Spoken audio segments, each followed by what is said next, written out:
লোকের মুখে সন্তানের কথা শুনতে শুনতে মায়ের মনে কীরকম মাতৃত্বের আকাঙ্ক্ষা জন্মেছিল তা মা নিজের মুখেই বলছেন।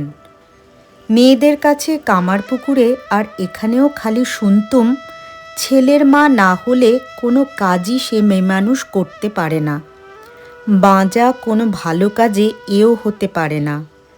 আমি তখন ছেলে মানুষ ছিলুম। ওই সব কথা শুনতে শুনতে আমার মনে দুঃখ হতো, তাই তো একটা ছেলেও আমার হবে না। দক্ষিণেশ্বরে গিয়ে ওই কথাটা একবার মনে পড়ে। যেদিন মনে হওয়া কাউকে কিছু বলিনি। ঠাকুর আপনা হতে বললেন, তোমার ভাবনা কিসের?